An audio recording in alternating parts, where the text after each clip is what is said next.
سلام دوستای عزیز، به کانال من خوش اومدین.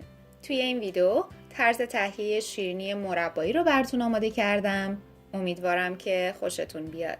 شیرینی مربایی یکی از خوشمزه ترین شیرینی های خشک مخصوص عیده که به شیرینی مشهدی، آلمانی و یا مارمالادی هم معروفه. مواد لازم: آرد سفید 1.1/4 پیمانه، پودر شکر 1/2 پیمانه، کره 1/2 پیمانه، تخم مرغ 1 عدد، وانیل 1 قاشق چایخوری، سفیده تخم مرغ 1 عدد و مربای دلخواه به میزان لازم که من از 1 قاشق غذاخوری مربای آناناس و 1 قاشق غذاخوری مربای شاتوت استفاده می کنم.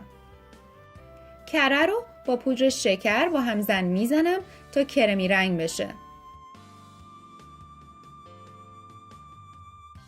وانیل و تخم مرغ رو اضافه می کنم.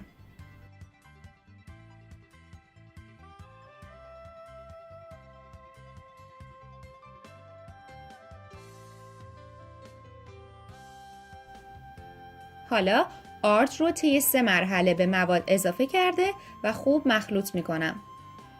باید یک خمیر لطیف و نچسب ایجاد بشه.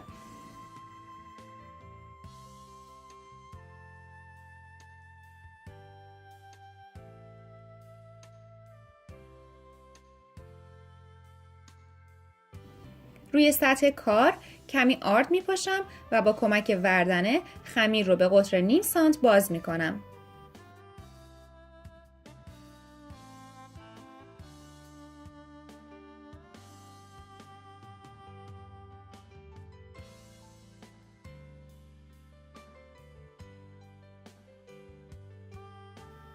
حالا به کمک قالب‌های مختلف خمیر رو قالب میزنم.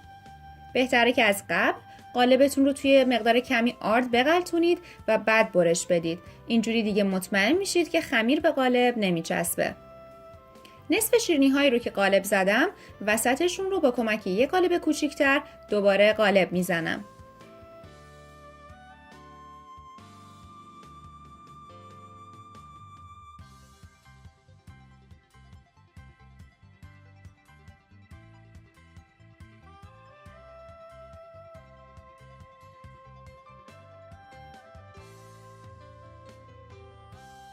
شیرینی ها رو در سینی مخصوص فر میچینم و روشون رو با سفیده تخم مرغ براش میکنم.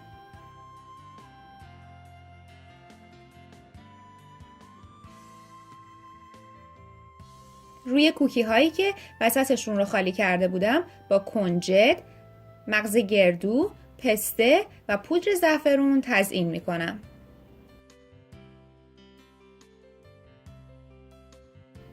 سینی رو به مدت 20 دقیقه داخل فر با دمای 180 درجه سانتیگراد قرار میدم. بعد از اینکه شیرینی ها کاملا سرد شدن، روی شیرینی هایی که سوراخ ندارن مربا میریزم و شیرینی تو خالی رو روی اون قرار میدم. دوباره وسط اون رو هم پر میکنم.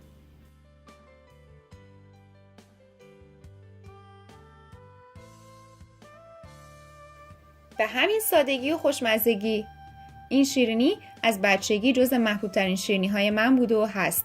مخصوصاً اینکه خاطرات خوب عید رو برام تداعی میکنه. امیدوارم که شما هم حتما این شیرینی خوشمزه رو درست کنید و لذت ببرید. همچنین خوشحال میشم که این ویدیو رو لایک کنید، با دیگران به اشتراک بذارید و سابسکرایب کرده و عضو کانال بشید.